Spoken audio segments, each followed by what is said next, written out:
नमस्ते सबैजनालाई सबैजना सन्चै हुनुहुन्छ होला। मेरो आज यो भिडियो बनाउनुको उद्देश्य चाहिँ हजुरहरूलाई चाहिँ कोअप भनेको के हो भनेर भन्न मन लागेर हो। यदि हजुरहरू चाहिँ नेपालदेखि चाहिँ क्यानाडा पढ्दै आउनुहुन्छ, हजुरहरूको प्रोग्राममा चाहिँ कोअप छ भने चाहिँ त्यो चाहिँ के हो भनेर हजुरहरूलाई बुझाउन मन लागेर हो। कोअप भनेको चाहिँ प्र्याक्टिकल फिल्ड प्लेसमेन्ट भन्छ। जस्तै नेपालमा चाहिँ फिल्डमा काम गर्ने इन्टर्नसिप भन्छ नि, इन्टर्नसिप हो, त्यो नै चाहिँ त्यसलाई नै यहाँ चाहिँ कोअप भन्छ।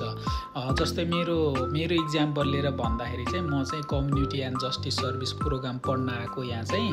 त्यो चाहिँ 2 इयर्सको डिप्लोमा प्रोग्राम थियो। त्यसमा चाहिँ मेरो कोअप थियो।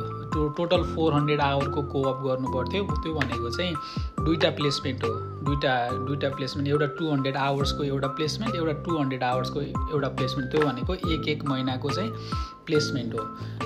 त्यही कोअपलाई नै प्लेसमेन्ट भनिन्छ। कोअप चाहिँ एकदम राम्रो जस्तो लाग्छ मेरो विचारमा, किनकि त्यसमा चाहिँ हजुरले पहिले नै हजुरले पढ्दा नै फिल्डमा गएर आफ्नो फिल्डको जबमा गएर एक्सपिरियन्स लिन पाउनुहुन्छ, नेटवर्कहरू बिल्ड गर्न पाउनुहुन्छ। फर इक्जाम्पल मैले चाहिँ आफ्नो 2टा प्लेसमेन्ट गरेको थिएँ। एउटा चाहिँ कलिन्स बे भन्ने फेडरल जेलमा गरेको थिएँ, अनि अर्को चाहिँ ग्रुप होममा गरेको थिएँ। मैले त्यो 2टामा काम गरेर एकदम धेरै नेटवर्किङहरू बिल्ड गर्न पाएँ, आफ्नो कामको बारेमा थाहा पाउन पाएँ। अहिले चाहिँ मैले आफ्नै फिल्ड जब गरिरहेको छु क्यानाडामा। त्यो मैले फिल्ड जब पाउनुको अगाडि नै मेरो त्यो कोअपको प्लेसमेन्टको चाहिँ एकदम ठुलो हात छ। त्यसले गर्दा नै मैले पाएको हो। त्यही भएर यदि हजुरहरूको प्रोग्राममा चाहिँ कोर्समा चाहिँ कोअप छ भने चाहिँ त्यो चाहिँ एकदमै राम्रो हो।